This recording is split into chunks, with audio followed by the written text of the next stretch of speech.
Africa Content TV.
sóòdù ṣe lè mọ̀ ọ́ ní ẹ̀.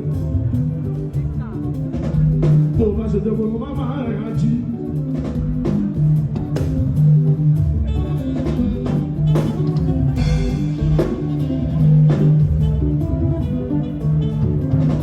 Mo bá sọ bẹ́ẹ̀ bàbá àṣìlẹ̀ ní màmá mi bá wá jí.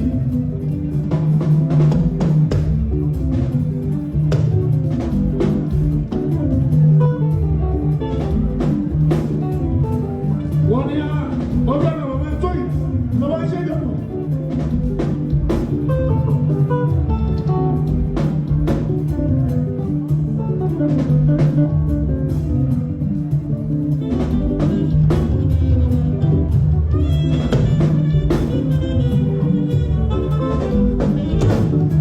Ṣùgbọ́n àwọn ẹni bàbá àṣùyà á ti dàgbàjú bàtà onírù lọ.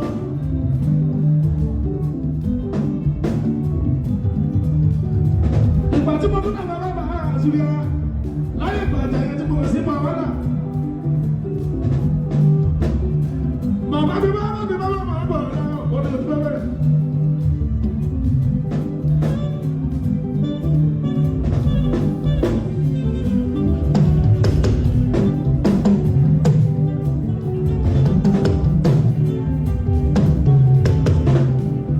Lọ́mọ náà mi bẹ́ẹ̀ tí ìyá ọjọ́ yẹn ìsàlẹ̀ Òṣùpá.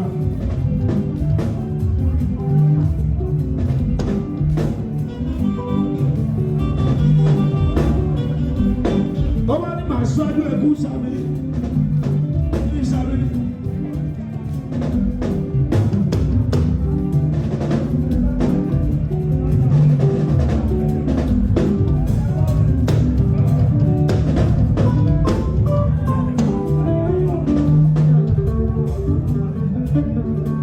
Ẹ̀rí kò sí ní kíkọ́ tó máa ń jà á bẹ̀rẹ̀ láyà. Ẹ̀rù kọ́ kí n bá mi bàbá máa bọ̀ náà. Kò sọ́rọ̀ tí ilé sọ. Ó bá ní mo ṣe wá láti ẹ̀rí ẹ̀. Mo ní wà jẹ́.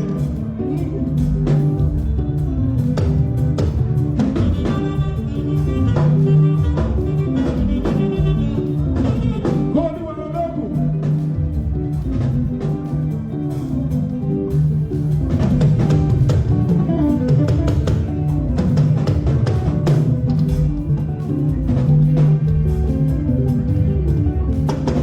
Mo gbàgbọ́ ní ayé kan ń sàárà wa. Ọjọ́ kan ṣáàlà ọ̀nà Sunday Òṣùpá. Ẹni máa kú Sunday, kò ní kú Sátidé.